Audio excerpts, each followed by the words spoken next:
Hello students, you have completed week 1 of the HM1030 course, in which you should have learned the role of accounting in business by describing the nature of the business, describing the role of ethics in accounting in business, listing the accounting equation, and defining each element of the equation, describing the financial statements of a corporation. The accounting equation is important in healthcare because as a healthcare manager, the accounting or financial aspects allows the organization to operate at its fullest potential.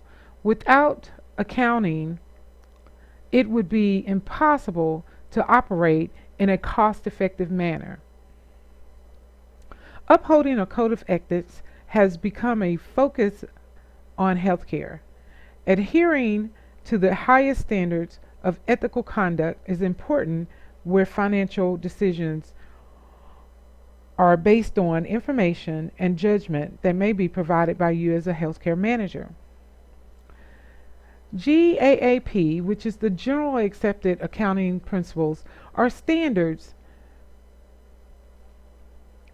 and procedures that are used to compile financial statements. Simply put, it is the accepted ways of recording and reporting financial data. Every organization may operate differently, but they all have to follow guidelines within the organization, community, state, and federal level. If not followed, the organization can be sued for criminal action. Now, what can you expect in week 2? Previously, we discussed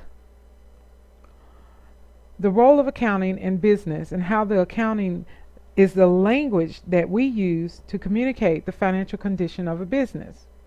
This week, we will look into the accounting activities that take place behind the scenes in order to produce meaningful documents. These activities are all a part of the accounting cycles, followed in order to produce the most accurate statements possible. While we move through these discussions and reflect on the documents that you have seen and how these activities produce differences that you would not normally anticipate. You will also be preparing products leading to an adjusted trial balance by preparing a worksheet, preparing financial statements from a worksheet, preparing the adjusting and closing entries from a worksheet, and explaining what is meant by fiscal year and natural business year. You will also summarize the first 7 steps of the accounting process.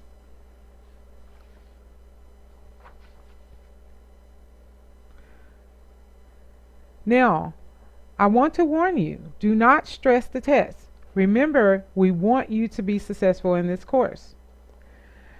You can take the test up to 4 times during the test week. Start taking your test on Wednesday. Continue to take your test until you have increased your score by Sunday.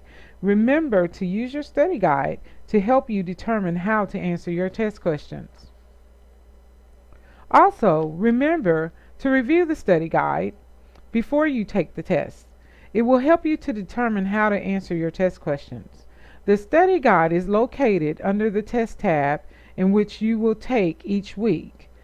Be sure to review the page numbers given on the study guide to help you prepare to solve the test questions. One last thing, practice exercises are provided for you to interpret information and new ideas related to the course content. You can practice what you have remembered from the reading so that you better understand. Have you ever heard that before a child learns to ride a bike, the child falls off several times before they actually begin to ride the bike without falling? Be sure to complete the practice exercises and educational exercises prior to completing your assignments, which are found in the weekly materials. Start completing your practice exercises and educational activities on Monday. The practice exercises will help you to be successful in the course. Now, who is awesome? You are awesome because you have been chosen And you have chosen a career in healthcare management, which is a vital role to guaranteeing that as a medical office is working at its best possible potential.